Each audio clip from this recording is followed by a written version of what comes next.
High, welcome to my YouTube channel Siddhika learning. आज आपण circle the same number and letter पाहणार आहोत. First आहे लेटर करायचं. इंग्लिशच्या लेटरमध्ये सर्कल करायचं आहे सेम लेटरला ए पासून झेडपर्यंत. आयडेंटिफिकेशन झाल्याच्या नंतर आपण मुलांना सर्कल करायला सांगतो. तर हा मी इथे के काढलेला आहे. के शोधायचा आहे, फाइंड आउट करायचा आहे आणि केला सर्कल करायचा आहे. खूप सोपी ॲक्टिव्हिटी आहे. डेली वर्कशीटमध्ये तुमचं स्वागत आहे. तुमच्या मुलांना अशा प्रकारचे वर्कशीट देऊन मुलांचं नॉलेज आपण वाढवू शकतो आणि मुलांना त्यामध्ये परफेक्ट करू शकतो. फर्स्ट आहे के शोधायचं आहे. PKQRS आणि त्यामध्ये केला सर्कल करायचं आहे.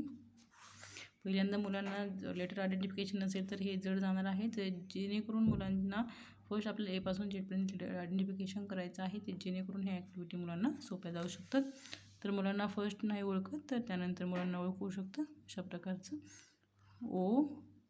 OKPQU. तर पी शोधायचं आहे आणि सर्कल करायचं आहे. पुढचं आहे UTUVWQ. YZTU देन V आणि यामध्ये आपल्याला शोधायचं आहे Z. T ABCD then last आहे T. पुढे आहे मॅथमध्ये नंबर आयडेंटिफिकेशन करून आपल्याला नंबरला सर्कल करायचं आहे. 7 नंबर फाइंड आउट करायचा आहे आणि 7 नंबरला सर्कल करायचं आहे.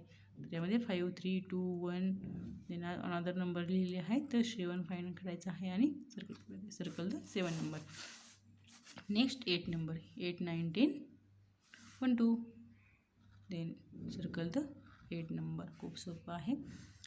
6 5 3 2 1 6 7 and the 6 number and circle the number. पुढचा नंबर आहे 5 9 8 5 3 2 4. या टाईपमध्ये ॲक्टिव्हिटी करायची आहे जेणेकरून मुलांच्या हाताला वळण लागतं आणि मुलं जसं केस करमध्ये आपण लेफ्ट राईट कर देतो त्यामध्ये मुलांना सर्कल देखील करायला आहे. म्हणजे मुलांना असं गोल काढण्यासाठी मदत होते. तर आपण लिहिण्याच्या अगोदर अशा ॲक्टिव्हिटी करून मुलांच्याकडून घेऊ शकतो आणि मुलांना लिहिण्यासाठी त्याची मदत करू शकतो. Thank you for watching.